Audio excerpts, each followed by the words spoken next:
बिस्मिल्लाहिर्रहमानिर्रहीम, अस्सलामुअलैकुम नाज़रीन और सुनो पाकिस्तान में आपको खुशामदीद कहते हैं and a very happy good morning. और आपका पसंदीदा मॉर्निंग शो लेकर आपकी खिदमत में हाजिर हैं जनाब, मुझे कहते हैं माहम जाहिद और मेरे साथ मौजूद हैं उज़ैर मलिक। नाज़रीन गुड मॉर्निंग और खुशामदीद आपको सुनो पाकिस्तान में। दुआ करते हैं कि आज का दिन भी आपके लिए खुशियों की नवीद और ढेरों कामयाबियों को लेकर आए। तो आज की सुबह तो माहम खुशगवार है ही, लेकिन आलमी उफक पर गहरे बादल छाए हुए हैं। मशरिक़ वस्ता से आने वाली खबरें दिल दहला देने वाली हैं। ईरान पर मुसल्लत जारहियत का आज 32वां रोज़ है और अब बात ईरान पर एटमी हमले की मनसूबाबंदी तक जा पहुंची है। क्या दुनिया एक बड़ी तबाही के दहाने पर है? इस्लामाबाद में होने वाला 4 मुल्की वज़राए ख़ारजा इजलास क्या कोई जादुई हल निकाल पाएगा? इसके साथ साथ PSL 11 से जुड़े तनाज़ात भी हैं जो कि थमने का नाम नहीं ले रहे। मुतनाज़ा ट्वीट करने पर star fast bowler Naseem Shah, यानी आप समझ लें कि उन्हें ये ट्वीट करना जो है वो 2 करोड़ रुपए में पड़ा। इतना भारी और महंगा ट्वीट जो है, अल्लाह बचाए इससे। खैर, गेंद से छेड़छाड़ करने पर फ़खर जमान भी जनाब पाबंदी की जद में आ सकते हैं। क्या इम्कानात हैं, इस पर भी बात होगी। और इसके साथ साथ नाज़रीन प्रोग्राम में ओवरसीज़ पाकिस्तानियों की भी बात करेंगे जिनके लिए हुकूमत ने एक ऐसा गोल्डन पैकेज तैयार किया है जो रियल स्टेट को बूम दे सकता है। मईशत और सियासत के साथ साथ सेहत की भी बात करेंगे और इसके साथ साथ जाहिर सी बात है ये डिस्कस करना तो बहुत ज़्यादा ज़रूरी है कि आप थकन महसूस करते हैं, नींद पूरी नहीं होती है तो बोझलपन रहता है, सुस्ती रहती है, ये कोई बड़ी बीमारी का साइन है या इसके हवाले से कुछ ना कुछ एहतियात करने की और भी खुसूसी बात करेंगे। और इसके साथ साथ अस्हाबे कहफ के उस मोजज़े की जिसने वक्त के तसव्वुर को बदल दिया और तालीमी इदारों की नाज़रीन बंदिश और बच्चों के मुस्तकबिल को भी प्रोग्राम का हिस्सा बनाएंगे। तो आपने कहीं नहीं जाना है, जुड़े रहना है सुनो पाकिस्तान के साथ। और गलती से कोई सेगमेंट मिस हो जाता है तो सोशल मीडिया के प्लेटफॉर्म्स पर भी मौजूद है। प्रोग्राम का बाकायदा आगाज़ कर लेते हैं।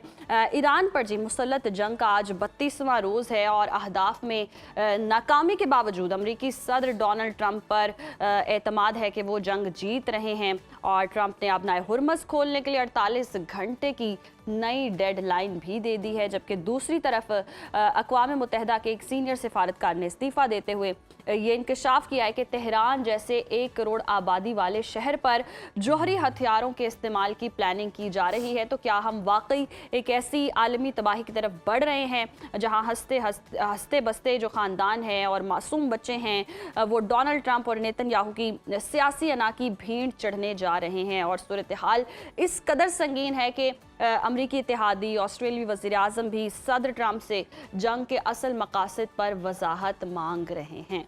बिल्कुल। और दूसरी तरफ ज़मीनी हालात आग और खून का खेल बन चुके हैं। बाज़दारान इनकलाब के तर्जुमान इब्राहिम जुल्फ़िकारी ने वाशगाफ अल्फाज में अमरीका को वार्निंग दी है कि अगर ईरानी सरजमीन पर कदम रखा तो अमरीकी कमांडोज को वो जिल्लत उठानी पड़ेगी जो तारीख कभी नहीं भूलेगी। सदर ट्रंप जहां एक तरफ पाकिस्तान के जरिए मुज़ाकरात कर रहे हैं, वहीं वॉल स्ट्रीट जर्नल के मुताबिक वो ईरान से यूरेनियम निकालने के लिए खतरनाक फौजी ऑपरेशन की तैयारियां भी कर रहे हैं। आज इस अहम और हसास सूरत हाल पर गुफ्तगू के लिए हमारे साथ मौजूद हैं साबिक सफ़ीर नगमाना हाशमी साहिबा, जो कि खारजा अमूर पर गहरी नज़र रखती हैं। नगमाना साहिबा, वेलकम टू सुनो पाकिस्तान। कहिएगा कि सदर ट्रंप ने जो आपने हुर्मस खोलने के लिए 48 घंटे की नई अब डेडलाइन दे दी है, वहीं पाकिस्तान के जरिए मुज़ाकरात का दावा भी है और ईरान के तेल पर कब्जे की ख्वाहिश भी। आपको क्या वजह समझ आती है? क्या अमरीकी सदर की ये दोगली पॉलिसी कामयाब हो पाएगी? बहुत शुक्रिया, आपने मुझे अपने प्रोग्राम में मदऊ किया। आपने बहुत सारे अहम सवालात जो हैं एक ही सवाल में कर दिए, जो कि बहुत अच्छी बात है, क्योंकि मैं सबका जवाब एक साथ ही आपको दे दूंगी। पहली बात तो ये कि मुज़ाकरात का कोई जादुई हल नहीं होता। मुज़ाकरात के लिए आपको कॉम्प्रोमाइज़ चाहिए होता है, पेशेंस चाहिए होता है, और दोनों जो फ़रक़ीन हैं या बहुत सारे अगर फ़रक़ीन हैं तो हर एक को अपनी जो एक्सट्रीम पोजीशन है उससे हटना पड़ता है और किसी मिडिल ग्राउंड पे आके एग्री करना पड़ता है। तो इस तरह के मुज़ाकरात सब्र आज़मा होते हैं, लेकिन जिस कदर का, जैसे आपने खुद बताया, चीज़ें लम्हा बलम्हा चेंज हो रही हैं, तो इसमें बहुत ज़्यादा सब्र और लॉन्ग नेगोशिएशंस का तो इस वक्त वक्त नहीं है, लेकिन बहुत इंटेंस नेगोशिएशंस इस वक्त चल रही हैं, डिप्लोमेसी कह दे, मीडिएशन कह दे, चल रही है। और उसमें बज़ाहिर तो देखिए 3-4 लोग शामिल हैं जिनको पाकिस्तान लीड कर रहा है, लेकिन इसके पीछे बहुत सारी और मुहर्रिकात जो है वो कामज़न है। और उसमें आप देखें कि कल पहले भी एक मिस्र में हुई थी बैठक फॉरेन मिनिस्टर्स की, जो मिडिल स्टेट के फॉरेन मिनिस्टर्स हैं हमारे और उसके बाद पाकिस्तान में ये बहुत अहम मुलाकात हुई, जिसके फौरन बाद आपने देखा कि इसहाक डार साहब, हालांकि उनका मुंडा भी फ्रैक्चर्ड है, वो फौरन चीन तशरीफ ले गए। तो इसमें जाहिर सी बात है कि कुछ पेशरफ्त हो रही है, क्योंकि न्यूक्लियर ऑप्शन तो फिर लास्ट ऑप्शन है। और ईरान ने ऑलरेडी कह दिया है कि अगर बूट्स ऑन ग्राउंड आएंगे तो उनका बहुत हशर होगा। और हम सब भी यही कह रहे हैं कि ईरान कोई वेनेजुएला तो है नहीं जहां पे अमेरिका वो ट्रूप्स भेज देगा। तो वाकई ही ये अमेरिका को बहुत दफा सोचना चाहिए। अच्छा नरबाना साहिबा, यूएन सफारतकार का इस्तीफा और जौहरी हमले की तैयारी का इल्ज़ाम, आपको लगता है कि मकासद के हसूल में ट्रंप ये कदम भी उठा सकते हैं? देखिए ये एक बहुत एक्सट्रीम पोजीशन होगी और मेरा ख्याल है कि ये उठाने से ट्रंप से आप देखें, हैविंग सेड दैट, ट्रंप से आप कुछ भी एक्सपेक्ट कर सकते हैं, बिकॉज वो सैनिटी तो है नहीं। अब तो पूरी दुनिया कह रही है, उनके अपने लोग कह रहे हैं कि एक जहनी मरीज है और नेतन्याहू भी एक जहनी मरीज है। अब उनका जुनून, उनकी ईगो, उनको जो पता है कि उन्होंने ये बहुत बड़ा अपने सर एक मुसीबत डाल ली है। ईरान बच्चों का खेल नहीं है, ईरान एक बहुत मजबूत कौम है और उसके साथ इस वक्त अमेरिका तन्हा खड़ा है। ईरान के साथ तो आपको सारी दुनिया खड़ी नजर आ रही है इन अ डिफरेंट वे। ये नहीं है कि सारी दुनिया की कोई फौजें ईरान के साथ लड़ रही है, लेकिन आप देखिए द फैक्ट के सारी दुनिया ने खास तौर पे अमेरिका के जो एलाइज हैं, यूरोप है, ऑस्ट्रेलिया है, न्यूजीलैंड है, जापान है, साउथ कोरिया, हर एक ने इस वॉर में हिस्सा डालने से इनकार कर दिया है। और यहाँ तक कि तारीख का सबसे बड़ा जो प्रोटेस्ट हुआ है संडे को, वो देखें अमेरिका में खुद रिजीम चेंज के लिए हुआ है और लोग वहां से खुद कह रहे हैं कि खुदारा इसको हटाएं। ये दुनिया को भी और अमेरिका को भी तबाही के दहाने पे लेके आ रहे हैं। और न्यूक्लियर इस वक्त देखें, ये 1945-44 तो नहीं है जहां अमेरिका 2 बम फेंक देगा और किसी में इतनी ताकत नहीं है कि वो कोई जवाब दे। और ये भी बड़ा मुश्किल है कि वो अब तो बहुत टेक्नोलॉजी है, तो अगर न्यूक्लियर वो शुरू भी करेंगे तो उसको बहुत जल्दी बाकी मुल्कों को पता चल जाएगा, चीन को, रूस को। और तो ये, और चीन ने ऑलरेडी कहा है कि ईरान उनकी रेड लाइन है एक तरह से। और तो आई थिंक ये बेसिकली ब्रवाडो चल रहा है इस वक्त। हमेशा आप देखें जब नेगोशिएशंस की तरफ जाती है या मीडिएशन की तरफ बात जाती है, तो दोनों साइड्स अपने एक्सट्रीम पोजीशंस जो हैं वो लेती हैं ताकि टेबल पे जब बैठें तो कम से कम कंसीड करना पड़े। हैविंग सेड दैट, चीन से मुज़ाकरात के लिए जाना इस वक्त इसहाक डार साहब का बहुत इम्पोर्टेंट है, क्योंकि लगता ये है कि ईरान ने भी और बाकी जो वज़राए ख़ारजा यहाँ आए थे, जो गल्फ और मिडल ईस्ट को रिप्रेजेंट कर रहे थे, उनका भी ये ख्याल है कि जी अगर ये नेगोशिएशंस कामयाब होनी है तो इसके पीछे स्ट्रॉन्ग गारंटर्स चाहिए। और ये भी एक देखिए बहुत बड़ी तब्दीली है। एक वक्त नगमाना साहिबा, बिल्कुल तब्दीली है जहाँ पर गारंटर्स की बात हो रही है और उनकी मौजूदगी भी जरूरी है। समझते थे, अब वो चीन की तरफ एज अ गारंटर रुक कर रहे हैं। तो देखिए ना, पॉलिटिक्स बहुत सटली बट बहुत तेजी से भी चेंज हो रहा है। बिल्कुल बिल्कुल नगमाना साहिबा, ये चेंज हम देख रहे हैं, लेकिन साथ ही साथ हम ये भी देख रहे हैं कि जो ऑस्ट्रेलियाई वज़ीर आज़म हैं उन्होंने भी अमेरिका से ईरान जंग शुरू करने और उसके मकासद पर वजाहत मांग ली है। क्या अमेरिका के करीबी इत्तेहादी अब इस जंग से पीछे हटने का सोच रहे हैं और सदर ट्रंप को भी मजबूर कर रहे हैं? देखिए, मैंने अभी अर्ज किया था कि अमेरिका इस वक्त बिल्कुल तन्हा हुआ है एज फार एज सिवाय नेतन्याहू के उनके साथ और कोई नजर नहीं आता। पूरे यूरोपियन यूनियन ने, पूरे आपके ऑस्ट्रेलिया ने, न्यूजीलैंड ने, सबने यहाँ देखे, उन्होंने जब कहा कि आप स्ट्रेट ऑफ हॉर्मुज को खोलने के लिए अपने जहाज भेजे तो उन्होंने इनकार कर दिया था। उन्होंने कहा था ये आपकी जंग है, हमारी जंग नहीं है, हम इसमें हिस्सा नहीं डालेंगे। और उसकी वजह भी यही है कि वो इतने गरूर में और इतनी उनकी ईगो ज्यादा है ट्रम्प साहब की कि ही थॉट के जी नेटो भी पेपर टाइगर है, यूरोपियंस भी यूजलेस हैं और उनकी भी कोई एड उन्हें नहीं चाहिए, बाकी किसी की नहीं चाहिए, वो खुद ही कर लेंगे। और उसके बाद जब उन्होंने उनको इतना इंसल्ट करके और अंडरमाइन करके और डिमीन करके फिर अब उनके पास वो जा रहे हैं तो उनको साफ जवाब मिल रहा है। और लोग जानते हैं कि ईरान वेनेजुएला नहीं है। अगर ये जंग मजीद फैली तो उसमें सिर्फ खित्ते का नहीं, पूरी दुनिया का नुकसान है। तो इस वक्त सिर्फ नेतन्याहू और अमेरिका के प्रेसिडेंट ट्रम्प एक पेज पे हैं, दुनिया किसी और पेज पे है। बिल्कुल ऐसे। तो लेट्स होप कि बिल्कुल नगमाना साहिबा, दुनिया किसी और पेज पर है और ये किसी और पेज पर है, लेकिन इस सारी सूरत हाल के बावजूद जिस तरह से हम देख भी रहे हैं, अमेरिकी मीडिया रिपोर्ट कर रहा है कि अमेरिका ईरान में ज़मीनी फौजी कार्रवाई करने का इरादा रखता है। ईरान का मुमकिन रद्द-ए-अमल कितना खतरनाक हो सकता है?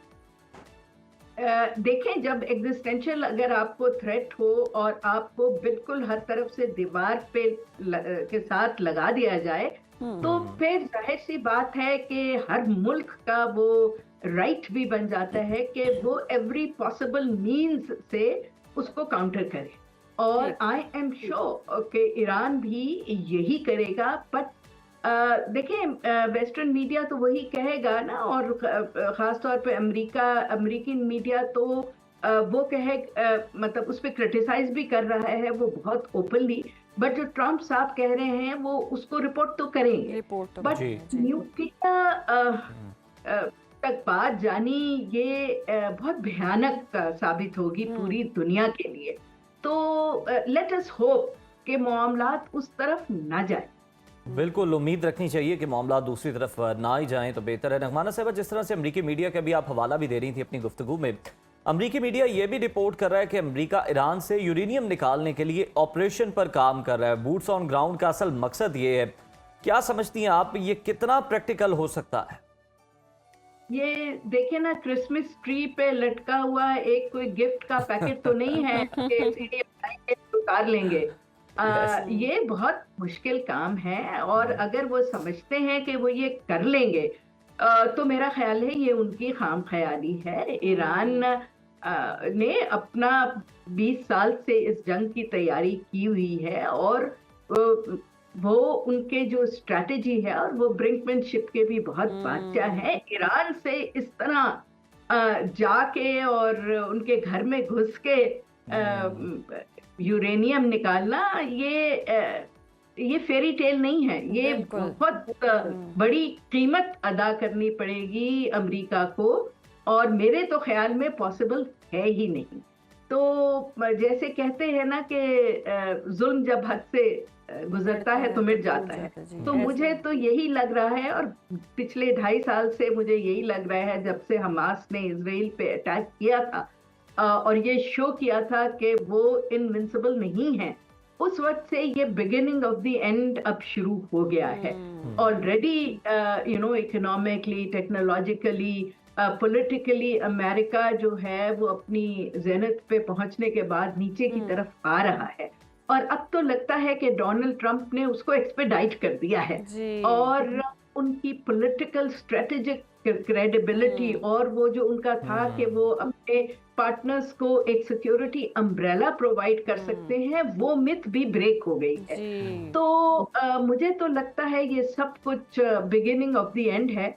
बट हैविंग सेड दैट, जब ग्रेट पावर्स इस तरह के बड़ी कुव्वतें, ग्रेट तो कहना नहीं चाहिए, बड़ी कुव्वतें इस तरह का सिचुएशन फेस कर रही हो, जब उन्हें पता है कि उनका डिक्लाइन इमिनेंट है, जी। तो किसी तरह का पागलपन भी वो कर सकती है, हमने पहले भी देखा। ऐसे ही है, बिल्कुल ऐसे ही है। बहुत शुक्रिया नगमाना साहिबा आपके वक्त का, और जिस तरह से आपने भी कहा कि बिगनिंग ऑफ है और इस वक्त बौखलाहट का शिकार हैं और जो प्लान नहीं करके आए थे वो अब मुंह की खानी पड़ रही है। और जिस तरह से नगमाना साहिबा ने भी कहा कि अब अमेरिका जो है वो पॉलिटिकली भी और क्रेडिबिलिटी अगर उसकी देखें तो वो शेक करती दिखाई दे रही है, और अब बस धमकियाँ ही हैं। और वो डोनाल्ड ट्रंप की धमकियाँ हम सुनते ही आ रहे हैं, वो कहते कुछ है करते कुछ है, और वो कहते हैं ना जिसको ज़्यादा तकलीफ हो रही होती है चीखें भी वही मारता है, तो वो शोर भी इसीलिए ही है। ईरान डटा है, उसने अपने 5 मुतालिबात शराइत रख दी हैं। अभी भी हम देख रहे हैं कि ताज़ा तरीन जो अपडेट्स आ रही हैं वो यही हैं कि ये इम्कानात जाहिर किए जा रहे हैं अमेरिका के अंदर से ही कि जनाब सदर ट्रंप हो सकता है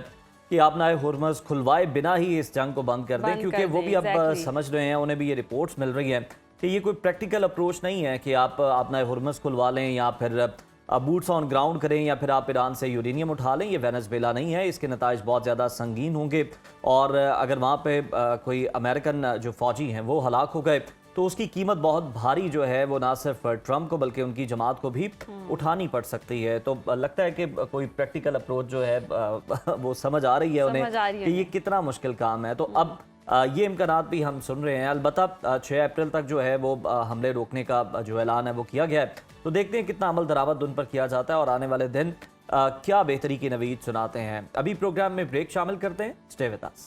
वेलकम बैक नाजरीन। और अब कुछ जी मॉर्निंग शो है, एनर्जेटिक वाइब्स हैं, लेकिन फिर भी हम थोड़ी सी सुस्ती की बात करेंगे, क्योंकि जब हम सुबह सवेरे बिस्तर से उठते हैं तो थोड़ा सा मुश्किल तो लगता है, ऑफिस पहुंचते हुए थोड़ी सुस्ती जो है वो गालिब आ जाती है, और ऐसा महसूस होता है जैसे जिस्म में जी जान ही नहीं रही। और क्या मालूम है इस मामूली सी सुस्ती के पीछे हमारे जिस्म के अंदर क्या ख़राबी मच रही है और क्या इशारे मिल रहे हैं, और अक्सर जो है हम इसको नज़रअंदाज कर देते हैं, लेकिन ये खामोश दुश्मन आपकी कारकर्दगी और ज़िंदगी को एक तरह से कह लें कि दीमक की तरह चाट रही होती है। सही कहा आपने महम, और ये सिर्फ नींद की कमी नहीं है बल्कि विटामिन्स की कमी, खून की हिद्दत या फिर मैदे की खराबी भी हो सकती है।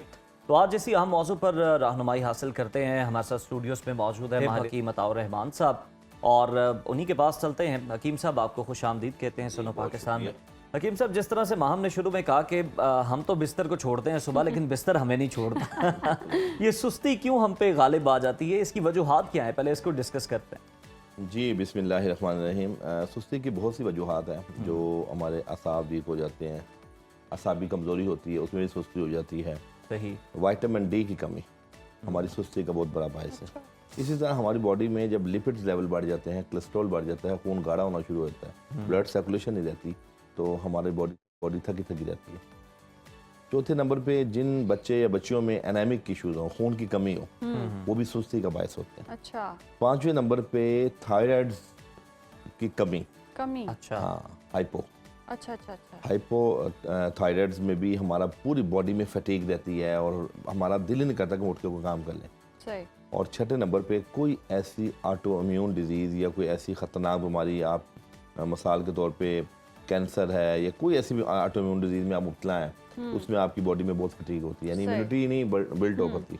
सही। और आखिर में जो कॉमन चीज़ हमारे यहाँ एक बड़ा लोगों में जो है ना एक मामला है कि जी जिगर फैटी, क्योंकि आपको पता है हर दूसरे तीसरे बंदे का ग्रेड 2 जिगर फैटी है, और जिगर फैटी की वजह से भी आपका दिल ही नहीं करता कि आप उठ के कोई काम कर लें। इवन के जिन लोगों को खाना दोपहर का खा के गनूदगी होती है, नींद आती है, वो समझ लें 100% उनका जिगर फैटी है। अच्छा अच्छा। हकीम साहब, ऐसे भी होता है कि किसी वक्त भी अगर जी हर वक्त गनूदगी आना। देखें, 2 वजूहात है।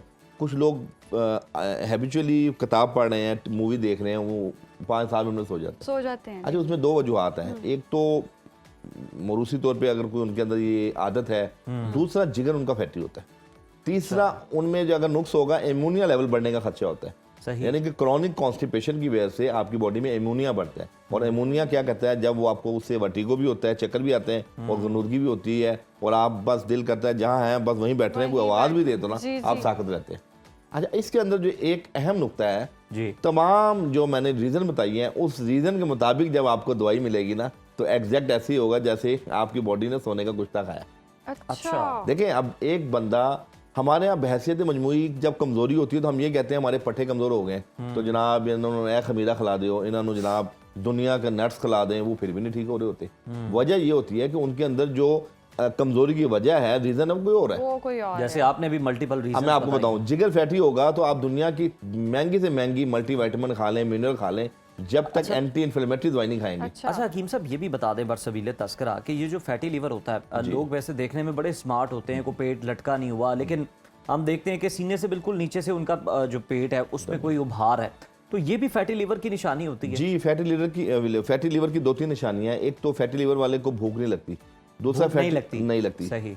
अगर भूख लग भी जाए तो वो खाने बैठेगा तो 2 या 3 लुकमे के बाद लगेगा मेरा पेट भर गया। अच्छा।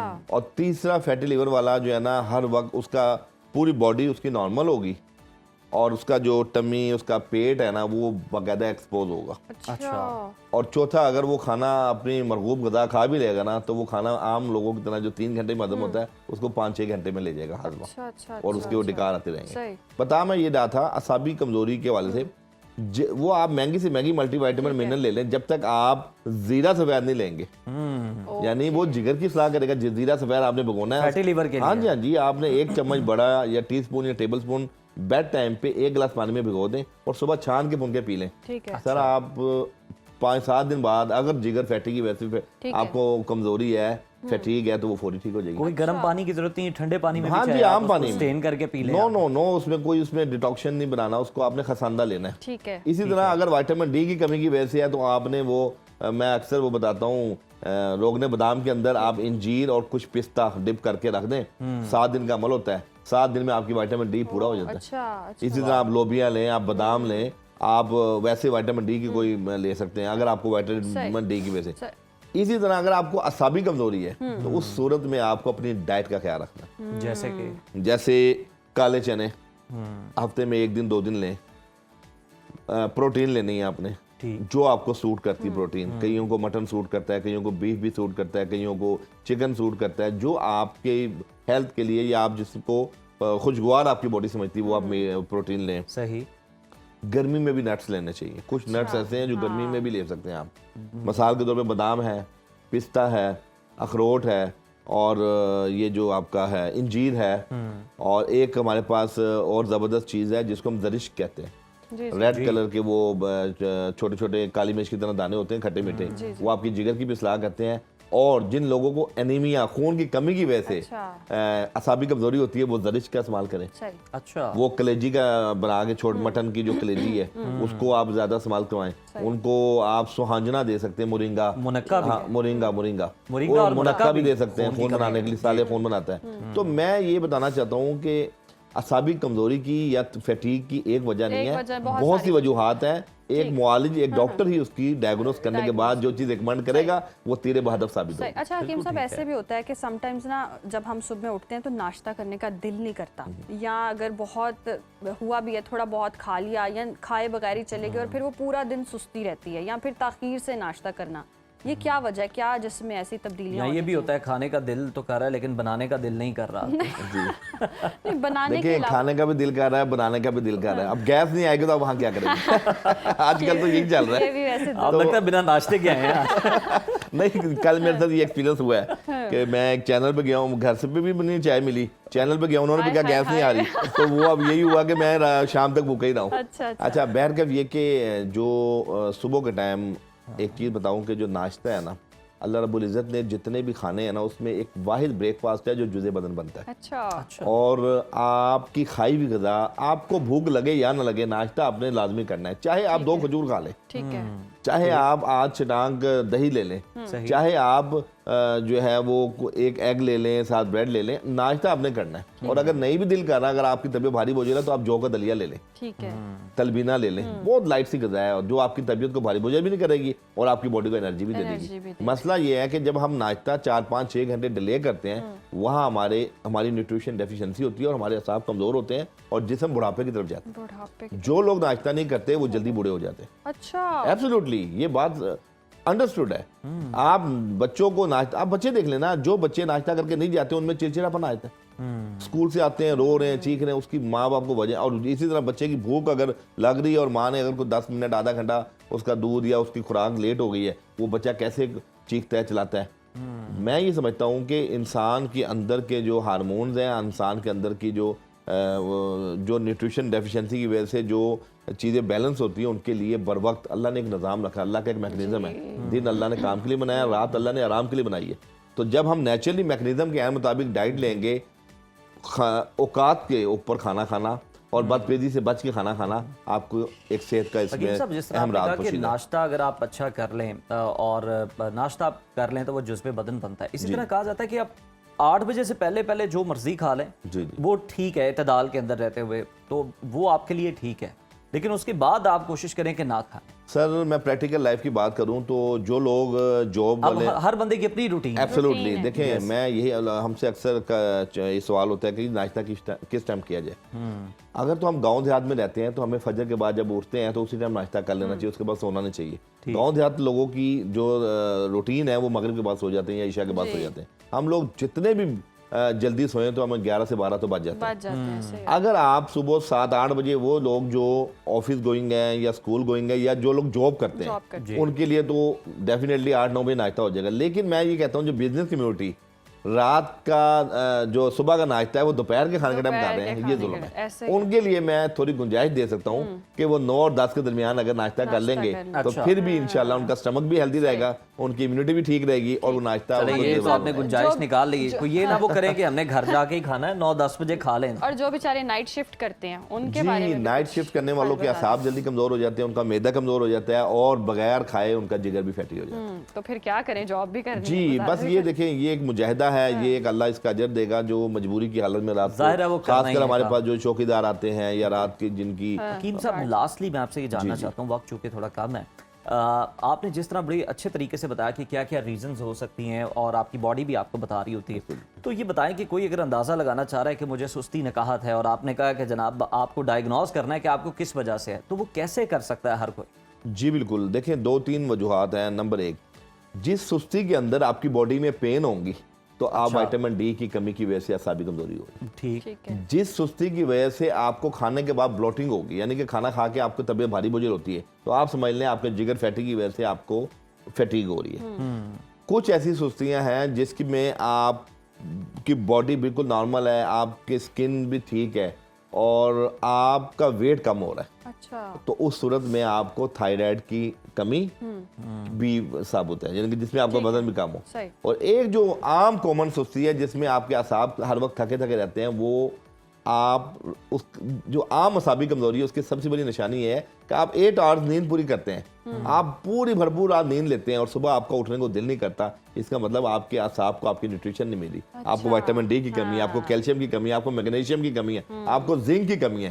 इस सूरत में आप अपनी डाइट में मल्टीविटामिन, मल्टी मिनरल्स या वो जो एनर्जेटिक चीजें हैं उसको बढ़ाना है, तो वो मामला आपका हल हो जाएगा। और जो ज़हनी सुस्ती उसका क्या? ज़हनी सुस्ती जो है, देखिए मैं ये समझता हूँ कि एक बड़ा ज़बरदस्त टोटका है। जो लोग ज़हनी तौर पे सुस्त रहते हैं वो मसवाक किया करें। अच्छा, मसवाक में बड़ी शिफा है। चलें जी, ये भी नुस्खा मिल गया। बहुत शुक्रिया हकीम साहब आपके वक्त का। और ज़हनी जिस्मानी जो भी सुस्ती हैं उसको डायग्नोज अगर आप कर लेंगे तो उसका बेहतर इलाज कर सकते हैं। तो अपना ज़रूर ख्याल रखें और डाइट अपनी बेहतर करें और टाइम से सो जाएं। अभी वक्त ब्रेक का देखते रहे सुनो पाकिस्तान।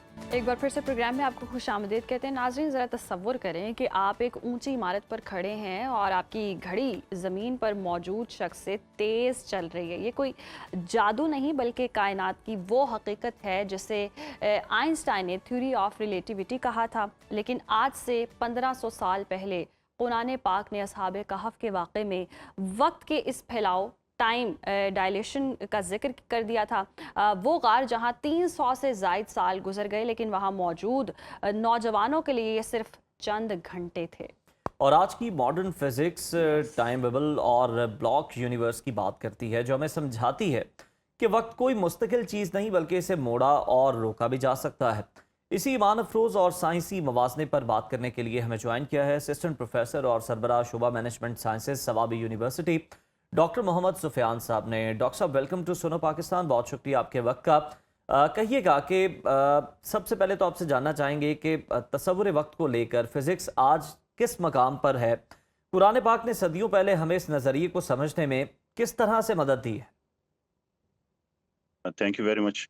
आपका भी बहुत शुक्रिया You're welcome. इतने खूबसूरत टॉपिक पर बात करने के लिए। देखिए, कुरान करीम शुरू से ही ये बात करता है कि इंसान पर वक्त मुख्तलिफ गुजर सकता है। अगर हम हज़रत उज़ैर अलैहिस्सलाम का वाक़या देखें तो उन पर कुछ लम्हे गुजरे और ज़मीन पर 100 साल गुजर चुके थे। इसी तरह कुरान करीम मुत्तअद्दिद मकामात पर एक जगह पे दिन को 50,000 साल और एक जगह पे 1000 साल के बराबर कहता है। मतलब वक्त एक जैसा नहीं गुजर रहा, मगर साइंस 19th सेंचुरी से पहले इसके मुतजाद खड़ी थी। बिल्कुल वो कहती थी कि एक जगह पर 1 सेकंड गुजरा है तो कायनात में कहीं पे भी 1 सेकंड ही गुजरा है, अच्छा। और ये एक तज़ाद था। समझा जाता था कि कुरान करीम की जो ये बात है ये ठीक नहीं है और ये गलत बयान की गई है। पर फिर 19th सेंचुरी आई, 1905 में आइंस्टाइन अपनी थ्योरी ऑफ रिलेटिविटी लेके आए, जिसने ये तमाम टाइम की अंडरस्टैंडिंग को बिल्कुल ही अलग कर दिया, सही। बिल्कुल ही चेंज कर दिया। उनके मुताबिक स्पेस टाइम एक फैब्रिक है, फैब्रिक जैसे कपड़ा है, उस कपड़े को आप मरोड़ सकते हैं, उसे रोल कर सकते हैं खास कंडीशन के बेसिस पे, जिसमें से एक ग्रेविटी है और एक स्पीड ऑफ लाइट है। उस बेसिस पे टाइम एक जैसा नहीं रह सकता। ऐसा हो सकता है कि मुझ पे इस टाइम 5 मिनट गुजरे और आप पर 5 इयर्स गुजर जाए। अच्छा। सही। अच्छा डॉक्टर साहब, और ये हम मूवीज़ में भी अक्सर देखते हैं, बहुत सारे सीजन्स हैं और हमें लगता है कि ये सिर्फ जादुई कोई बात है या मूवीज़ में देखा तो बस समझ लिया, या आजकल की जनरेशन इस तरह समझ रही हो। लेकिन जिस तरह से रिलेट किया गया और आइंस्टाइन की थ्योरी की बात हो रही है, तस्वुर वक्त और कुरान में बयान करदा असहाबे कहफ के वाक़े में क्या मुमासलत पाई जाती है, उस पर भी थोड़ी रोशनी डालिएगा। देखिए, जो असहाबे काफ का वाकया है वो इंतहाई खूबसूरत वाकया है जी। और उसमें हमारे लिए निशानियां। सबसे पहले तो ये समझें ये कायनात कितनी बड़ी है।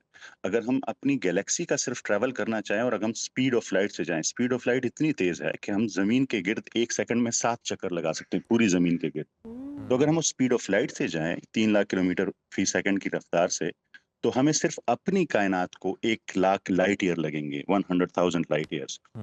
पूरी कायनात को हम देख ही नहीं सकते। हम लोग तो अभी तक 1 लाइट सेकंड का डिस्टेंस भी नहीं ट्रैवल कर सके। नासा के लिए सबसे बड़ा इशू ये है कि वो ये जानना चाहती है कि हम कैसे 60-70 साल की उम्र में, 80-90 साल की उम्र का इंसान कैसे ट्रैवल कर सकता है।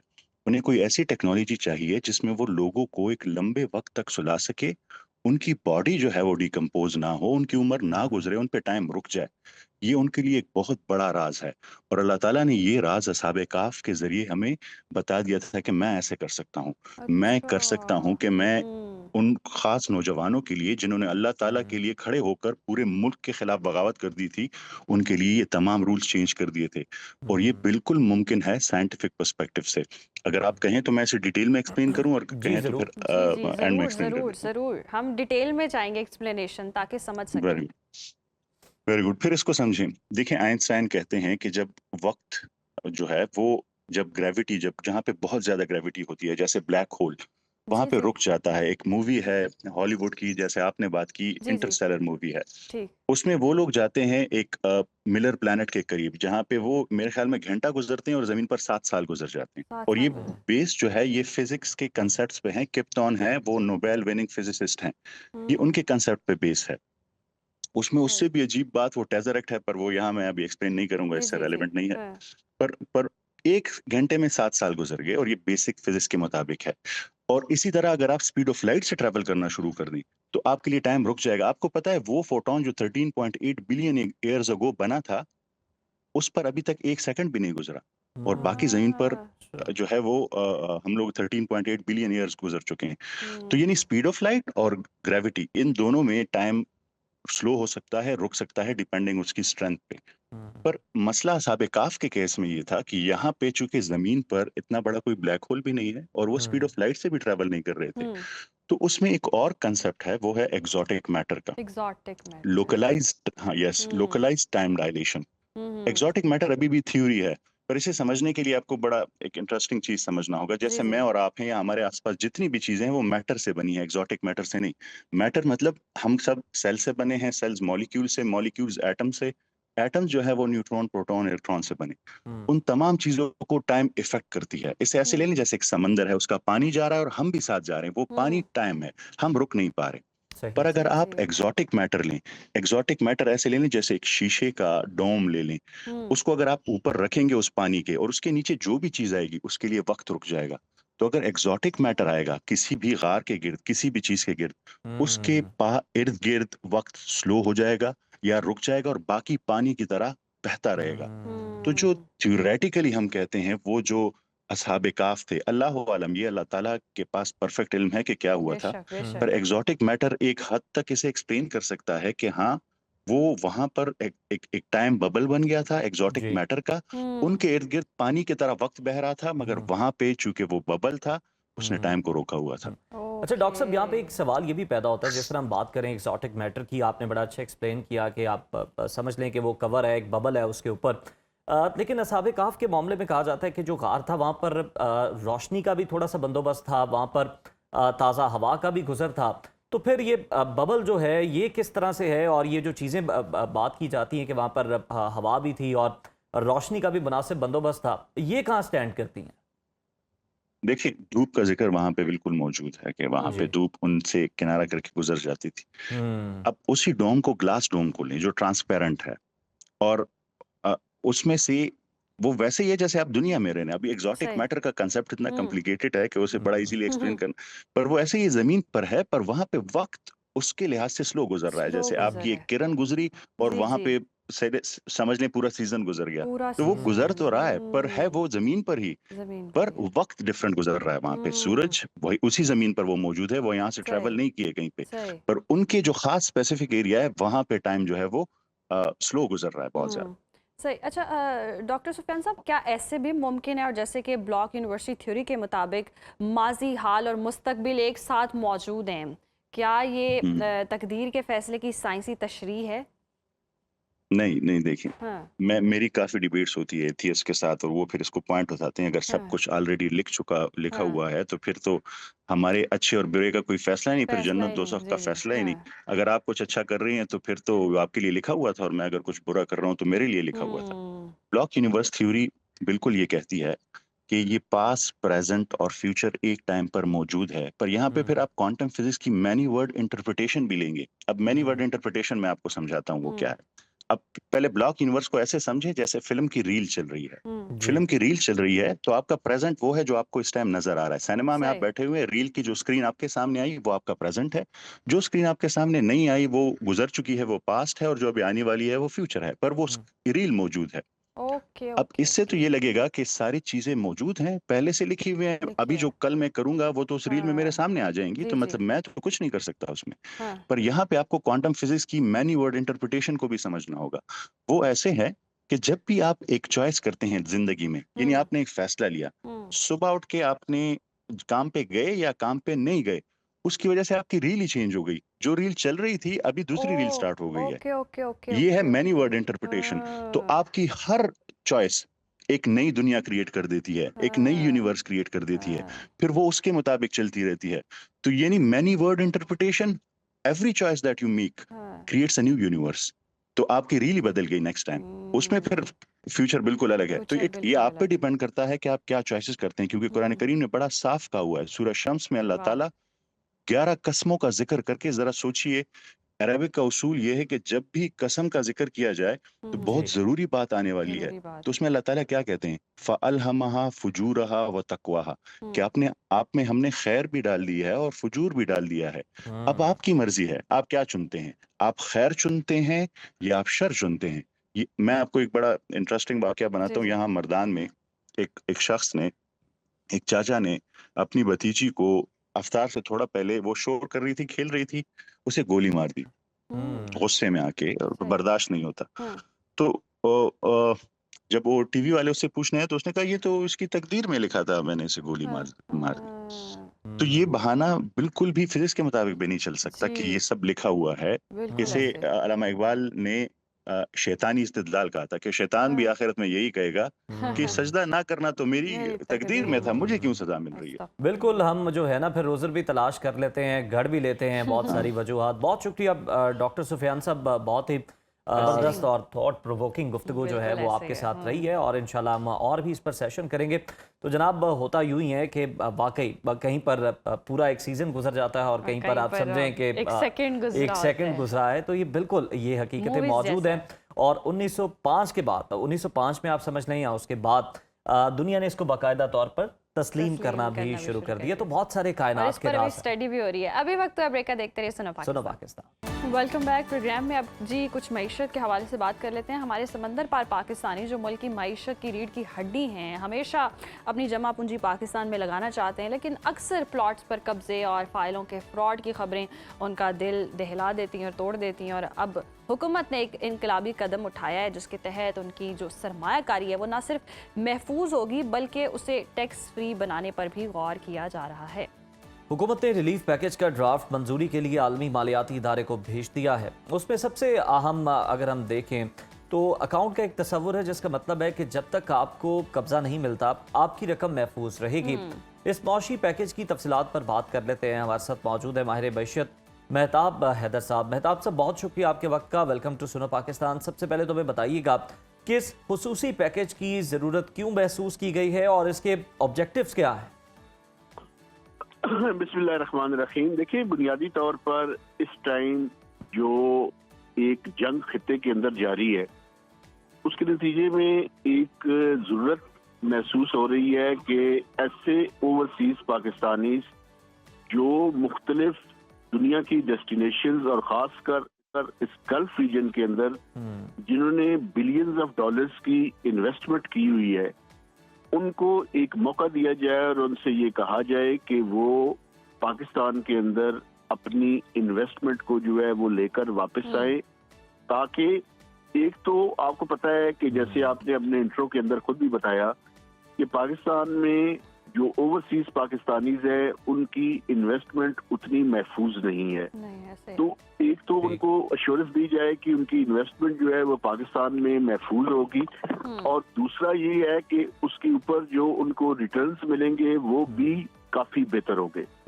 तो इस तरह की एक स्कीम जो है वो हुकूमत पाकिस्तान जो है उसके ऊपर वो काम कर रही है और उन्होंने IMF के साथ भी शेयर की है। दो तरह की इसके अंदर जो है वो बेसिकली है। एक तो रोशन डिजिटल अकाउंट्स हैं कि जिसके अंदर अगर वो अपनी इन्वेस्टमेंट को लाना चाहें इन डॉलर टर्म्स तो वो एक इन्वेस्टमेंट यहाँ पे कर सके और उस पे उनको रिटर्न मिले। दूसरा, रियल एस्टेट के अंदर भी एक तजवीज़ है कि इस तरह के इंसेंटिव्स दिए जाएं कि जिसके नतीजे में वो अपनी इन्वेस्टमेंट जो कि बाहर वो समझते हैं कि उनको बेहतर रिटर्न्स मिलते हैं, उसी तरह के या उससे भी बेहतर रिटर्न्स जो है वो उनको पाकिस्तान में मिले।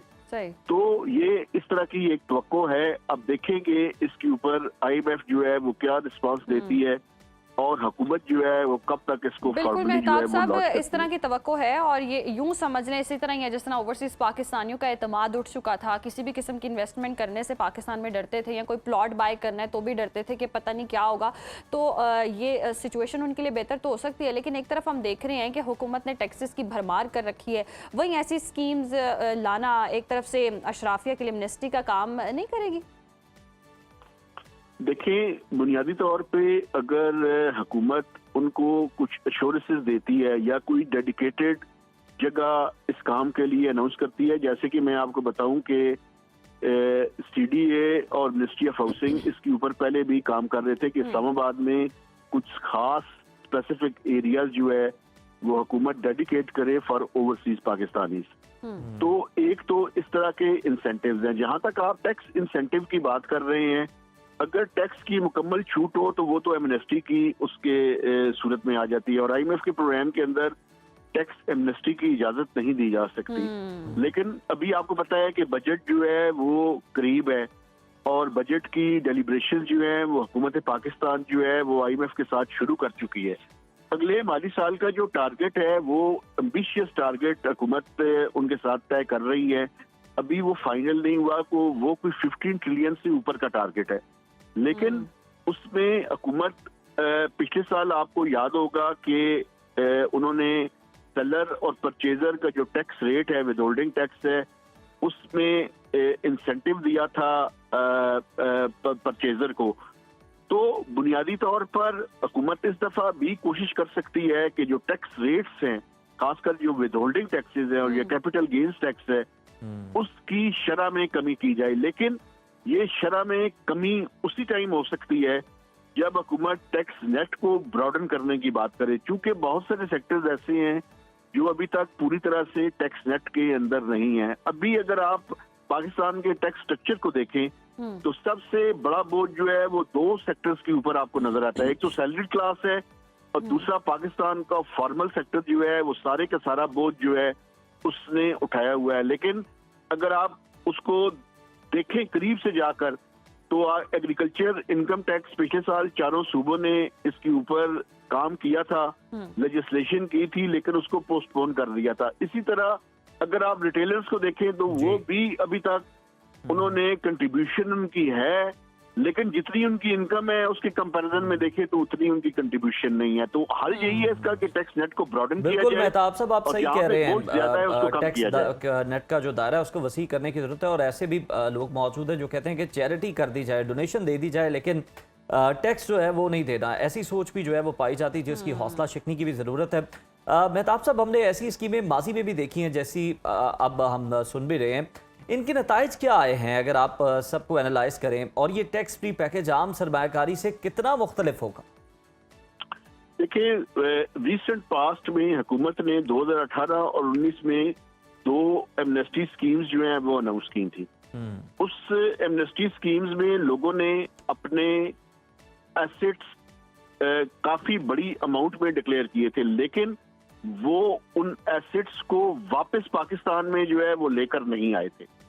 तो लेकिन इस दफा एक फर्क है, वो फर्क ये है कि जो अभी गल्फ में आज सिचुएशन है, कल तक जिसको वो अपनी डेस्टिनेशंस और अपने ख्वाब जो है वो देखते थे कि वहां जाके अगर हम इन्वेस्ट करें तो वो इन्वेस्टमेंट बड़ी महफूज होगी, लेकिन अभी लोगों ने देख लिया कि वहां पे उनकी इन्वेस्टमेंट जो है वो ज्यादा गैर महफूज है। तो अब एक सोच जो है वो उम्मीद है कि अगर हुकूमत इस तरह की कोई स्कीम लाने में कामयाब होती है, क्योंकि आईएमएफ को कन्विंस करना पड़ेगा, ये इतना आसान नहीं है। अगर आईएमएफ कन्विंस हो जाता है और इस तरह की कोई स्कीम आ जाती है तो उसकी कामयाबी के चांसेस पहले के मुकाबले में ज्यादा होंगे, क्योंकि पाकिस्तान में लोग अब ये महसूस करेंगे कि बजाय इसके कि हम अपनी इन्वेस्टमेंट बाहर रखें, जहाँ पे उस रीजन के अंदर वॉर है और ये वॉर जो है वो पता नहीं उसका मुस्तकबिल जो है वो अभी कोशिशें हो रही हैं कि वो खत्म हो, लेकिन कितनी सेफ है आइंदा चलकर।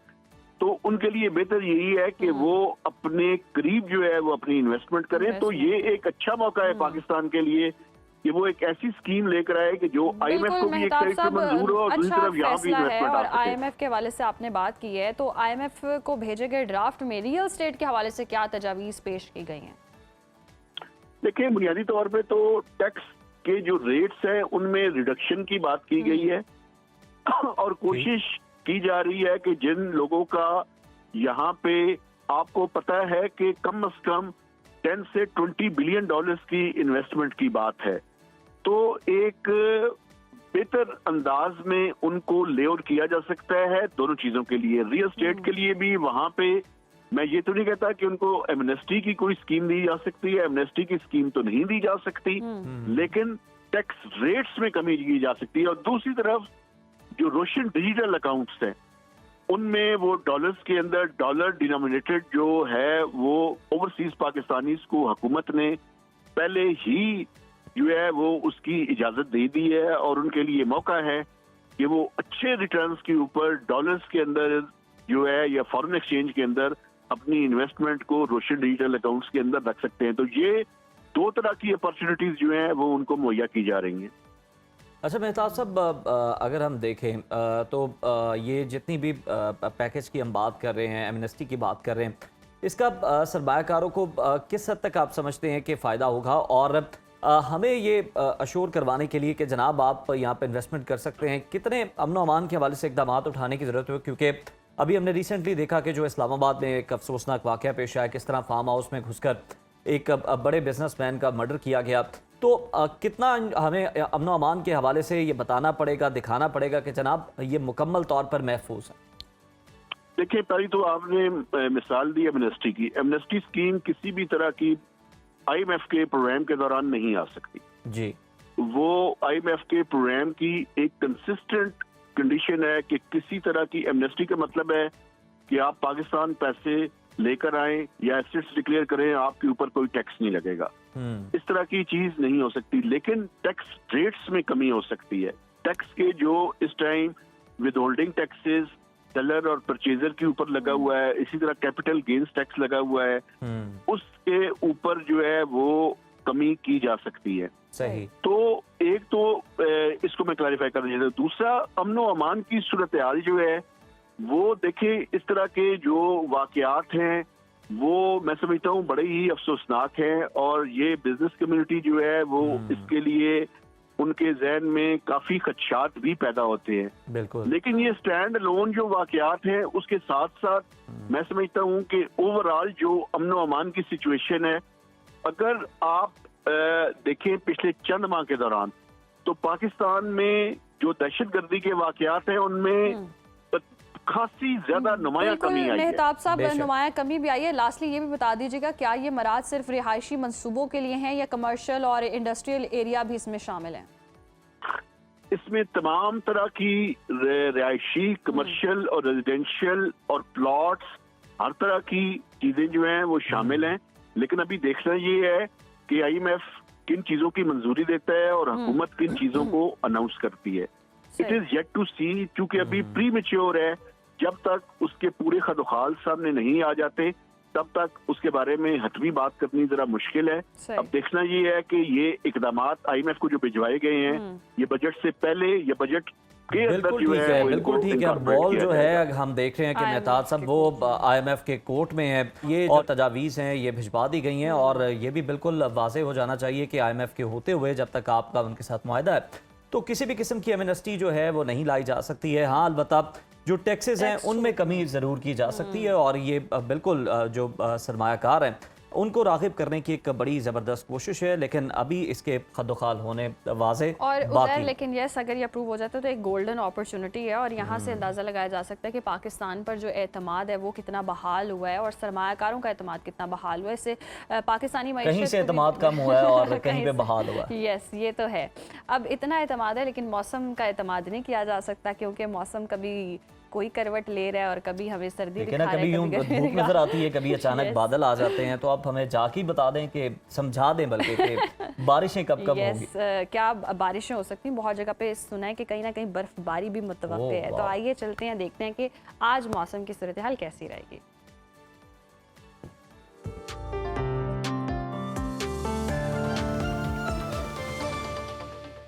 नाज़रीन, मुल्क के बेशतर इलाकों में तेज़ हवाओं और गरज चमक के साथ बारिश का इम्कान है, जबकि शिमाल मशरक़ी बलूचिस्तान और जनूबी पंजाब में चंद मकामात पर मूसलाधार बारिश और चंद मकामात पर यालाबारी की तवक्को है। मुख्तलिफ शहरों में मौसम की क्या सूरत हाल है, आइए जानते हैं। और हमेशा की तरह सबसे पहले बात करेंगे बुलंदोबाला पहाड़ों की सरजमीन गिलगित बल्तिस्तान की, जहाँ तेज़ हवाओं और मतला जुज़वी अब्र आलूद रहने का इम्कान है।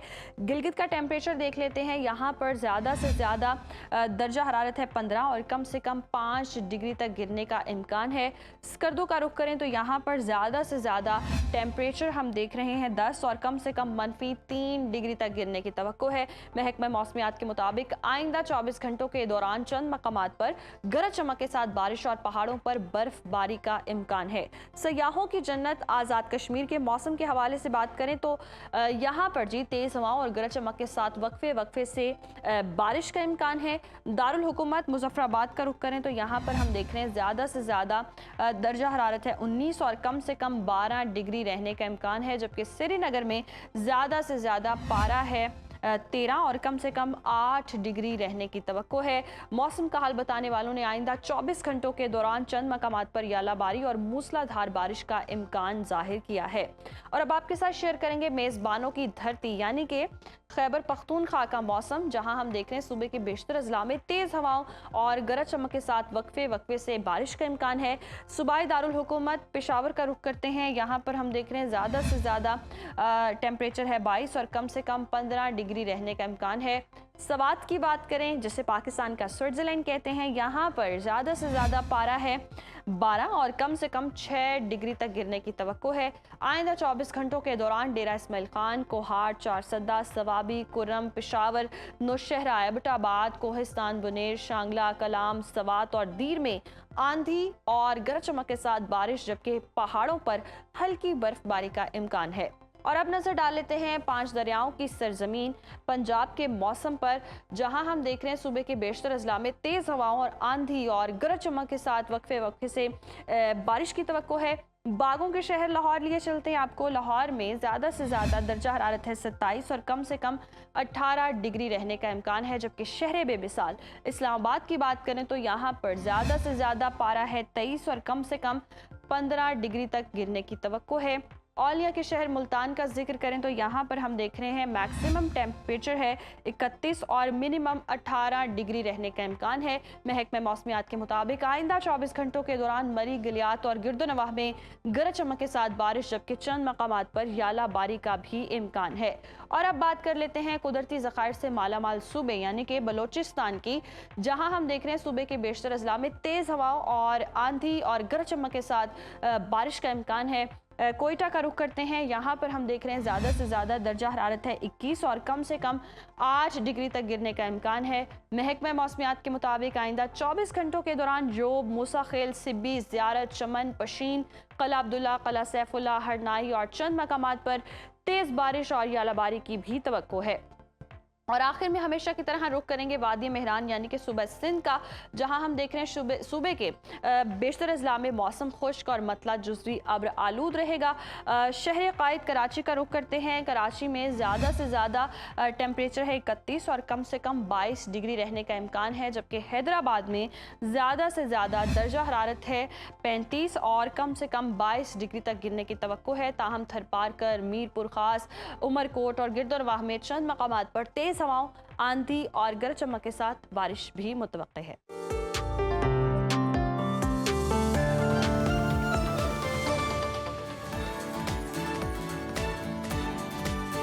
जी तो नाज़रीन, मौसम का हाल आपने जाना और अब बात कर लेते हैं तालीमी निज़ाम की। और सूबों की मुखालफत के बाद वफाकी हुकूमत ने स्मार्ट लॉकडाउन न लगाने का जी हम देख रहे हैं फैसला किया है। और पंजाब में तालीमी इदारे जो 9 मार्च से बंद थे कल से दोबारा खुल जाएंगे, लेकिन बार बार स्कूलों की इस पर हम बात भी करेंगे, इस पर बात करना बेहद ज़रूरी है। लेकिन अभी हमें छोटी सी ब्रेक पर जाना है, तो जनाब ब्रेक के बाद आपसे मुलाकात होगी। Stay with us. Welcome back. और ब्रेक पर जाने से पहले जैसे हम बात भी कर रहे थे कि सूबों की मुखालफत के बाद अब वफाकी हुकूमत ने स्मार्ट लॉकडाउन ना लगाने का फैसला किया और पंजाब में तालीमी इदारे जो 9 मार्च से बंद थे कल से दोबारा खुल जाएंगे। लेकिन बार बार स्कूलों की बंदिश ने बच्चों की तालीमी सलाहियतों को शदीद मुतासर की है। और आप ज़रा तसव्वुर करें कि साल के 365 दिनों में से एक तालिब इल्म सिर्फ 41% जो है वो वक्त स्कूल में गुजारता है, यानी आधे से भी कम साल। तो पंजाब में 1 अप्रैल से स्कूल दोबारा तो खुल जाएंगे, लेकिन क्या ये खोया हुआ जो वक्त है और जो लर्निंग गैप है वो पूरा हो सकेगा,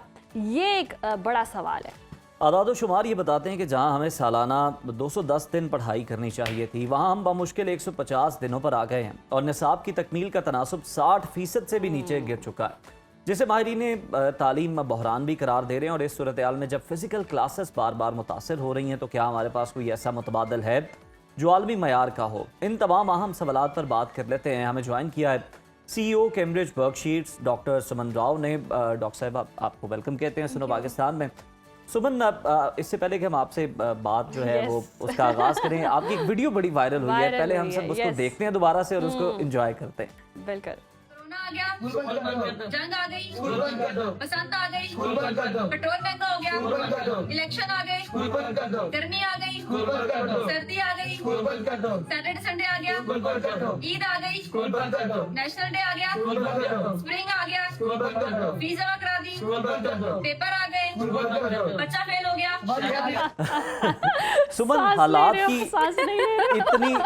इतनी अच्छी अक्कासी इस वीडियो में कर दी है, कहाँ से आइडिया जनरेट किया? और ये जो हम चिड़ी उड्डी वाला खेलते हैं इसको छुट्टी है, छुट्टी आ गई, स्कूल बंद हो गया, इसमें किस तरह कन्वर्ट कर लिया? अच्छा, बड़ा फनी चीज ये कि पहले पाकिस्तान मशहूर था कि बत्ती आ गई और बत्ती चली गई। हाँ। अब हमारा ये हो गया है कि स्कूल बंद कर दो और स्कूल खो दो। मतलब मेरा कंसर्न उनसे ये था कि आप कुछ भी करते हैं ना, तो आप सबसे पहले कहते हैं स्कूल बंद कर दो। स्कूल आपने कुछ ऐसा एलिमेंट बना दिया कि बस इसको बंद कर दो। कोरोना आएगा, बिजली महंगी होगी या पेट्रोल महंगा होगा, बंदा आपसे पूछे हमारे जो बच्चे हैं वो पेट्रोल क्या सुबह दूध की जगह पेट्रोल पी के जाते हैं, या वो अपनी पानी की बोतलों में पेट्रोल भर के लेके जा रहे थे, जो आप हर चीज पे कहते हो कि बस स्कूल बंद कर दो। बच्चों को पेट्रोल से लेना देना क्या था?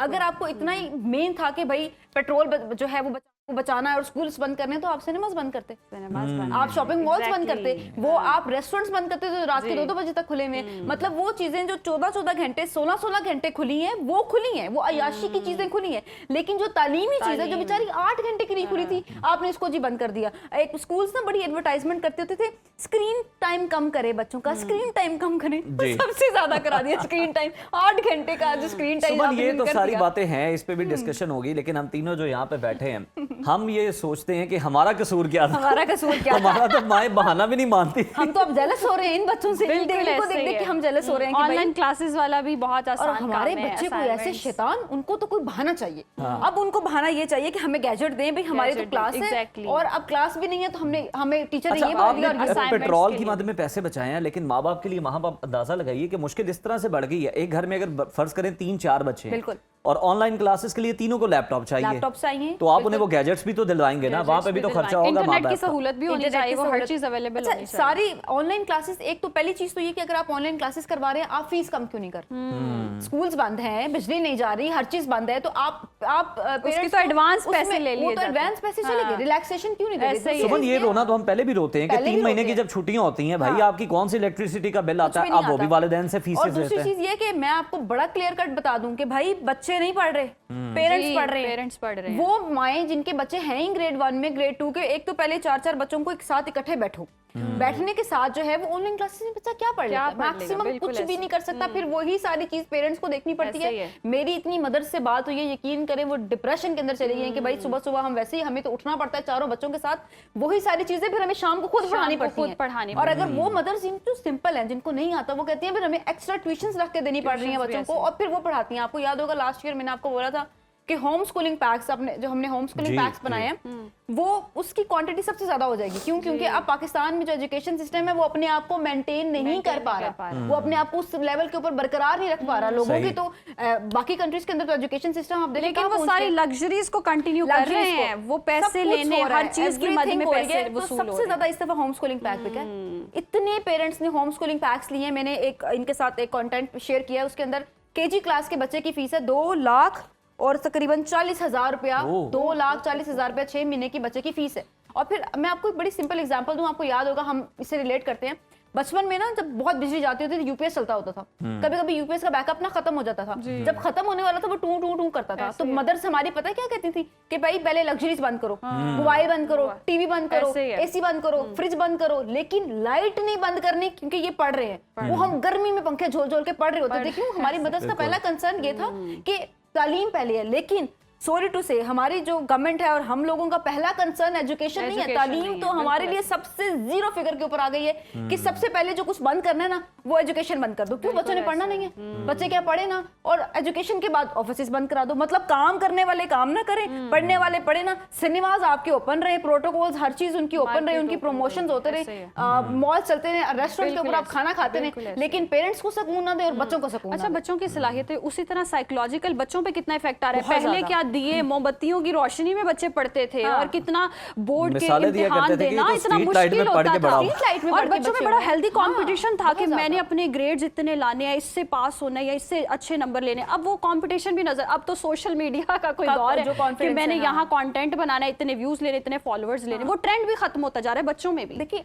टिकटॉक का ना टाइम आया कि लोग, एक बात हुई थी कि टिकटॉक जी बंद करना है, वो वेला मच गया, टिकटॉक नहीं बंद होना चाहिए, टिकटॉक नहीं बंद होना चाहिए। मैं कहती हूँ इसी जोशो खरोश से ये नहीं कहा करो कि स्कूल्स नहीं बंद होने चाहिए। अब आपने मुझे बोला स्कूल्स ओपन हो गए हैं, आपको पता है कि स्कूल्स अभी बंद होने, समर वेकेशन, अभी स्प्रिंग हॉलीडेज आनी है, फिर स्प्रिंग हॉलीडेज के बाद एक बहुत बड़ी वेकेशन आनी है, समर वेकेशन। अब मैं आपको एक बहुत इतना दुख वाला फैक्ट बता रही हूँ कि हमारी इतनी बेतुकी किस्म की छुट्टियां देते हैं, और जब छुट्टियां देनी होती हैं तब छुट्टियां नहीं देते।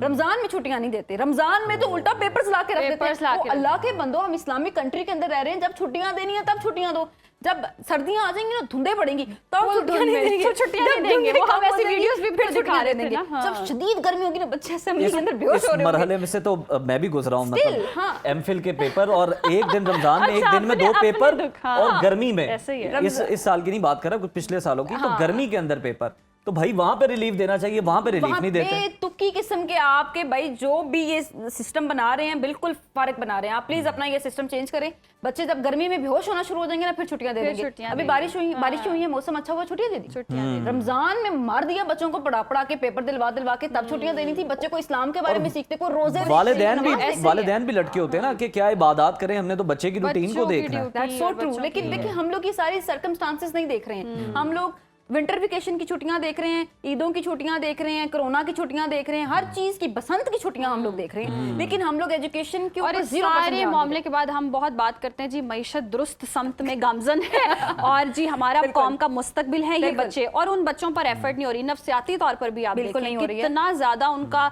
नुकसान हो रहा है। बच्चे चिड़चिड़े हो रहे हैं, बच्चों में वो वाली चीजें नहीं आ रही, एजुकेशन ही नहीं सीख पा रहे, तो फिर वही कुछ है, फिर फैमिली व्लॉगर ही बनेंगे, फैमिली व्लॉगिंग करेंगे, फिर हम फैमिली व्लॉगिंग को बुरा कहते हैं, फिर हम कहते हैं कि ये चीज नहीं होनी चाहिए थी। हमारे यंग जनरेशन जो है वो खराब हो रही है। यंग जनरेशन इसलिए खराब हो रही है क्योंकि जो आपने चीजें उनको करवानी थी अब आप वो नहीं करवा रहे हैं। आपने वो सोचते हैं क्या लगता है आप इस सिस्टम को बड़ा समझती हैं, इस पे बात भी करती रहती हैं, क्या हमारा फोकस सिर्फ यही रह गया कि अगर कोई तकरीब चल रही है तो उस बच्चे को जूस मिला है, बिस्किट मिला है या नहीं मिला? आप पूरा सिस्टम जो है, निज़ाम जो है ओवरहॉल होने की ज़रूरत है, नए सिरे से आपको उसकी तकमील की ज़रूरत है।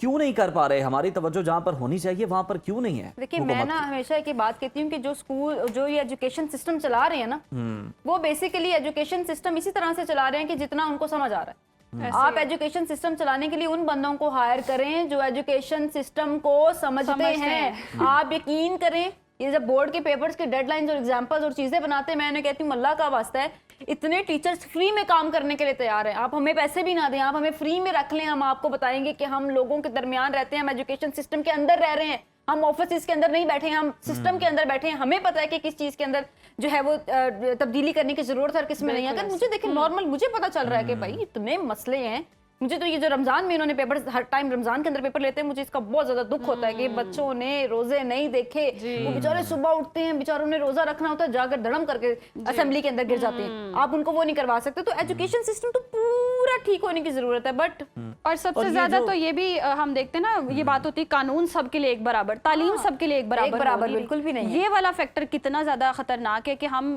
इतना डिफरेंस है, एक तबका पढ़ ही नहीं रहा और एक तबका अगर आप देखें तो वो लग्जरीज में लगा हुआ है। तालीम वाला फैक्टर तो कहीं मिसिंग है। देखिए हम लोगों ने तालीम को, मैंने आपको फिर बताया ना कि तालीम को तो सबसे जीरो वाली, सबसे छोटी वाली जो नहीं होती, बिल्कुल जो बंदा कहता कुछ भी नहीं है ना, तो चलो अब ये चीज है। तो तालीम को तो हमने सिर्फ एक हवा बनाया हुआ है ना। तालीम हो रही है पाकिस्तान में, बहुत सारे बच्चे, बहुत सारे पेरेंट्स यकीन करें होम स्कूलिंग के ऊपर शिफ्ट हो रहे हैं। ये हमारे लिए कोई अच्छी बात नहीं है कि पेरेंट्स का इत्मीनान नहीं रहा स्कूल्स के ऊपर। आप 2-2 लाख रुपया जब फीसेस चार्ज करेंगे, फिर ऊपर से आपने तो मुझे लगता है 41% ज्यादा बना दिया। 31% भी मेरा ख्याल है पूरे साल में बच्चे जो है वो स्कूल नहीं जाते हैं। अगर मैं आपको छुट्टियां गिनवाऊं, आप सैटरडे संडेज निकालें, सारे समर पैक्स निकालें, इसकी छुट्टियां निकालें, तो ये 31%। अच्छा सुमन, हमें ये बताएं कि ये जो इतनी छुट्टियां आ जाती हैं, स्टूडेंट कितने फिर नॉन सीरियस हो जाते हैं पढ़ाई को लेकर, कितना उनका मोमेंटम जो है वो टूट जाता है। वो भी इसी तसब्जुब में रहते हैं कि अभी पढ़ना शुरू करेंगे लेकिन छुट्टियां हो जाएंगी, तो मेरा ख्याल है एक ही बार पढ़ेंगे। ये कितना उनका डिस्टर्ब कर रहा है लर्निंग पैटर्न। एक तो हमारे बच्चे, ऊपर से इस जनरेशन के बच्चे, ऊपर से शैतान बच्चे उनको बहाना चाहिए कि अब हमें गैजेट्स दे दें। मेरे घर में यकीन करें बच्चों की एक फौज है। अच्छा। उन फौज के पास एक अदर टैबलेट है और टैबलेट के साथ फोन भी है, क्योंकि समटाइम्स टैबलेट के अंदर वाईफाई का कनेक्शन नहीं आ रहा होता, तो उन्होंने हॉटस्पॉट भी लेना होता है। ठीक है। अच्छा। और कभी कभी दोस्त को फोन शोन भी करना होता है, तो उनके पास बहुत सारे पॉइंट्स है देने के लिए कि जी हमने तो पढ़ना है। पढ़ना किधर है? स्क्रीन टाइम आप देखिए, बच्चों का 8 घंटे के ऊपर स्क्रीन टाइम चला गया। पहले हम लोग कहते थे यार बच्चों को थोड़ा सा फोन दो 1-2 घंटे के लिए, अब आप देखें बच्चों का स्क्रीन टाइम कहाँ चला गया। तो बेसिक बात ये है कि आप कुछ भी करें, आप स्कूल्स को उनके मोमेंटम के ऊपर चलने दें। आप पेट्रोल का सारा खर्चा स्कूल्स के ऊपर मत डालें, आपने बंद करने, आप रेस्टोरेंट्स को बंद करें। और मैं तो ऐसे कहती हूँ बंद कुछ नहीं होना चाहिए, लेकिन एक डेकोरम बना ठीक है कि इतने टाइम, इतने आवर्स हैं, इतने आवर्स के अंदर हर चीज के बाद बंद हो जाए। 10 बजे के बाद भाई आप चीजें बंद कर। सुमन, हम देखने के अदालती फैसले भी मौजूद हैं, बहुत सारी ये चीज़ें भी थी कि ये जो प्राइवेट स्कूल वाले हैं, ये हर बंदा एक गाड़ी में आ रहा है, और कुछ बड़े स्कूलों में तो गाड़ी के साथ प्रोटोकॉल भी वाली गाड़ी भी होती है जनाब, बच्चे को छोड़ने के लिए आती है।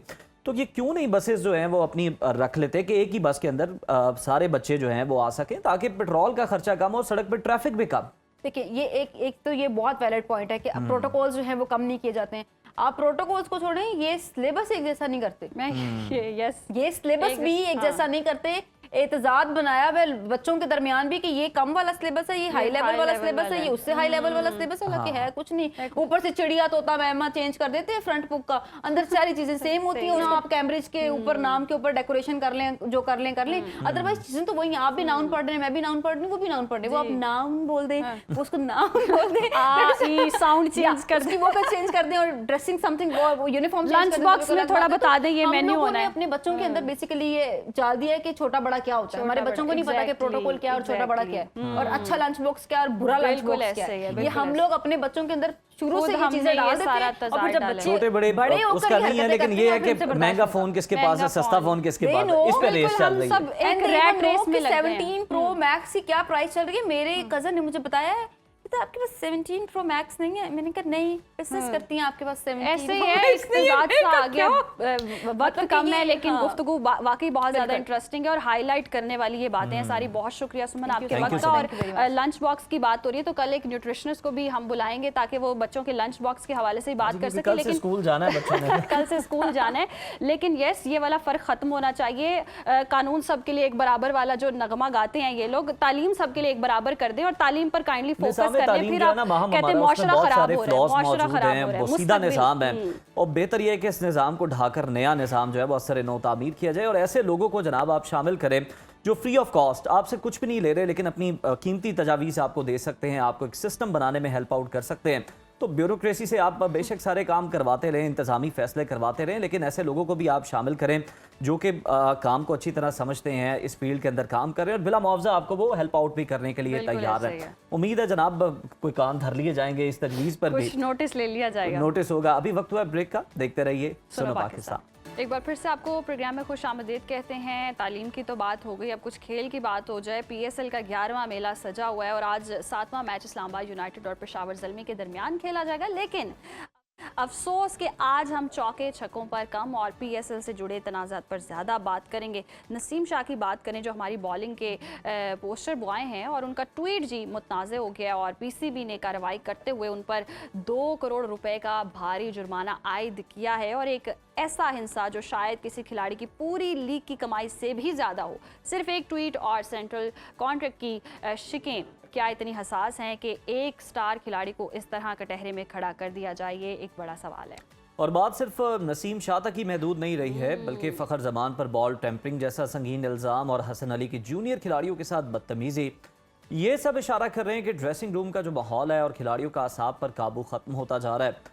क्या ये बोर्ड की सख्ती है या खिलाड़ियों की अपनी लापरवाही? इन तमाम सवालात के जवाब तलाश करते हैं। हमारे साथ मौजूद है पाकिस्तान क्रिकेट की मुस्तरद तरीन आवाज़ हैं senior sports analyst doctor Numan Niaz साहब। डॉक्टर साहब की जो मौजूदगी है, यहाँ मैं ये ज़रूर मेंशन करना चाहूँगा, बहस को हमेशा एक नया एंगल देती है, आपको नया रुख देती है, आपकी सोच का जाविया बदलती है। तो डॉक्टर साहब आपको वेलकम कहते हैं सुनो पाकिस्तान में। आज के मैच पर बाद में बात कर लेंगे, ज़रा पहले हमें ये तो बता दें कि नसीम शाह पर 2 करोड़ रुपए का जुर्माना और जुर्म की नौयत के मुताबिक है। यहाँ PCB ने इन्हें एक मिसाल बनाने की और इबरत का निशान बनाने की कोशिश की है, हालांकि वो कह चुके हैं कि ये गलती से हुआ है। अच्छा, इसमें जी सबसे पहले तो it's always a pleasure to be on your show. जहाँ तक नसीम का ताल्लुक है ना, unfortunately we are living in a polarised political society, और जहाँ पे ना बहुत सारी नॉइज क्रिएट होती है, और जो बोर्ड्स होते हैं, जो डेवलप कंट्रीज के बोर्ड्स होते हैं, उनको ये नॉइज कुछ भी नहीं कहती, इम्पेनेट्रेबल होते हैं वो, because they are being run by cut for the role professionals. हमारे यहाँ थोड़ा सा वॉलेटाइल हो जाता है और हमारा स्टार इमेज इनका ज़्यादा होता है। अब जहाँ तक इस इंसिडेंट की बात है, बहुत सारे जिस तरह की सोच होती है उस तरह की बात होती है, बट अगर आप लॉजिकली और प्रैक्टिकली और प्रैग्मेटिकली इसको एनालाइज करें तो Naseem Shah had no reason कि वो इस किस्म की हरकत करते हैं, उनका मैनेजर इस किस्म की हरकत करता है। This was a gross violation when you are centrally contracted. जब आप सेंट्रल कॉन्ट्रैक्ट साइन करते हैं तो you have to adhere by the code of conduct, और जो उसमें डिसिप्लिनरी क्लॉजेस होते हैं। जैसे गवर्नमेंट सर्वेंट्स के साथ होता है, I am also one of the government servants, I am not allowed कि मैं बहुत सारे इश्यूज पे, पॉलिटिक्स पे, जुडिशरी पे, इवन अफवाज पे कमेंट करूं। तो जब आप ये साइन करते हैं तो आप कंसेंशियसली और कॉन्शियस के अपने क्लियर कॉन्शियस के साथ करते हैं, तो वायलेशन तो हुई।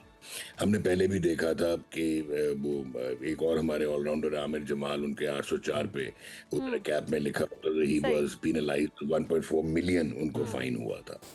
अब दूसरी चीज ये आती है कि जब आप मैनेजर्स को हायर करते हैं, ये मुमकिन नहीं है, ये फिर आपकी वीकनेस है कि मैनेजर खुद ट्वीट कर दे आपकी इंटेंट के बगैर, क्योंकि आप को एक पूरा टीओआस देते हैं, एसओपी होता है एक प्रॉपर, जिसके मुताबिक वो आपसे शेयर करते हैं और फिर वो पब्लिकली पोस्ट होती है या पब्लिश होती है। सो यहाँ पे दूसरी एक इंडिस्क्रेशन नजर आई। अब आ गई बात जो कि एक इम्पोर्टेंट है, इंटेग्रल है, कि आपकी पेरेंट बॉडी गवर्निंग जो ऑर्गेनाइजेशन है, आपने उसको किया एम्बेरस। ठीक है, अब पॉलिटिकल कॉनोटेशंस को साइड पे रखें, राइट और लेकिन लॉजिकली आपने लीगली उनको डिफाई किया। अब कमेटी बनी तो कमेटी में देखें, जिस आईसीसी या बहुत सारे और कोड ऑफ कॉन्डक्ट बनते हैं, वहां पे पेनल्टीज आगे मेंशन्ड होती हैं कि लेवल 1 ऑफेंस, लेवल 2, लेवल 3, तो ये पेनल्टीज होंगी। पर ये जो एम्पावर की गई थी डिसिप्लिनरी कमेटी, इसमें यकीनन कोई आगे नहीं लिखा हुआ था कि कौन सी कितने पेनल्टी होनी है। अब आपको 72 जो है $1,000 बहुत ज्यादा लगेंगे और 2 करोड़ है, that's 20 to 25% of his PSL contract. और अगर हम इसका सेंट्रल कॉन्ट्रैक्ट का देखें तो ऑलमोस्ट 70 to 80% ये पेनल्टी है। लेकिन he should count himself lucky क्योंकि 2 साल का बैन भी हो सकता था। अच्छा। उसके रिपरकशंस क्या होते? डॉक्टर साहब बस जरा ये भी बता दीजिएगा, कथा कलामी की माजरत, क्या ये भी सहूलत मौजूद है कि जिस पॉलिटिकल फिगर के बारे में ये बात की गई है, अगर वो बड़ेपन का मुजाहरा करते हुए आम माफी का भी ऐलान कर दें तो क्या ये जुर्माना, ये सजा वापस भी हो सकती? लेकिन जो डेवलप्ड बोर्ड्स होते हैं, जो प्रॉपर्ली फंक्शनिंग प्रोफेशनल बोर्ड्स होते हैं, वो नहीं करेंगे क्योंकि आप डेट क्रिएट करते हैं। It's not only one odd incident, आपने आगे भी ऐसे इंसिडेंट्स को अवॉइड करना है। और ये डिस्क्रेशन तो हुई है, ठीक है ना, इसमें तो 2 आरा है ही नहीं ना। हाँ, उसने अनकंडीशनल अपॉलॉजी भी दे दी, he is a promising product of Pakistan. शायद ये मद्देनजर रखते हुए सिर्फ पेनल्टी दी गई है कि आगे ऐसा ना हो, क्योंकि आपका पिछले 1.5 साल में दूसरा ऐसा अपना वो इंसिडेंट हो गया जहाँ पे आपके players openly political divide show कर रहे हैं। सो वो आप कर नहीं सकते when you representing your ambassador the country. और तो नुमान साहब, क्या यही वजह, माजी में भी हमने देखा जुर्माने हुए, लेकिन 2 करोड़ का हिंसा गैर मामूली है, तो आपकी नज़र में क्या ये ट्वीट वाकई मुतनाज़े था और क्या पीसीबी जो है वो फाइनेंशियल हिट के जरिए खिलाड़ियों को अब कंट्रोल करना चाहता है? नहीं, it's not about the financial hit जी। हाँ, डेट क्रिएट करके वो जरूर कंट्रोल करना चाहेगा। अगेन कंट्रोलिंग बॉडी है, मेरे 1 लाख इख्लाफात होंगे उनकी मैनेजमेंट से, लेकिन जहाँ पे बात सही है, you have to call spade a spade. यहाँ पे इंडिस्क्रेशन तो हुई है और ये उनका बनता था कि उन्होंने कितना फाइन इम्पोज करना था। और अगर आप लोग, हमारी मेमोरी शॉर्ट है, आई थिंक इट वाज 2007-2008 हमारे एक फास्ट बॉलर को 7 करोड़ का फाइन हुआ था, जो कि उन्होंने पे भी किया था और बाद में उन्होंने चैलेंज किया था और वो फिर पीसीबी ने रीइंबर्स किया था। जी। सॉरी, तो ये पेनल्टीज तो चलती रहती हैं। ये है कि आपको इस वक्त स्टिफ लग रहा है, could have been handled in a better way at both ends। अच्छा डॉक्टर साहब, अगर हम दूसरी तरफ देखें तो फखर जमान की बात कर ली जाए तो उन पर लेवल 3 बॉल टेम्परिंग का जो चार्ज लगा है, एक सीनियर खिलाड़ी से ऐसी हरकत की तवक्को नहीं की जाती है। इस चार्ज पर फखर जमान को क्या सजा हो सकती है? हाँ, ये आपका बड़ा अच्छा सवाल है जी। अब आ गई बात बॉल टैम्परिंग की।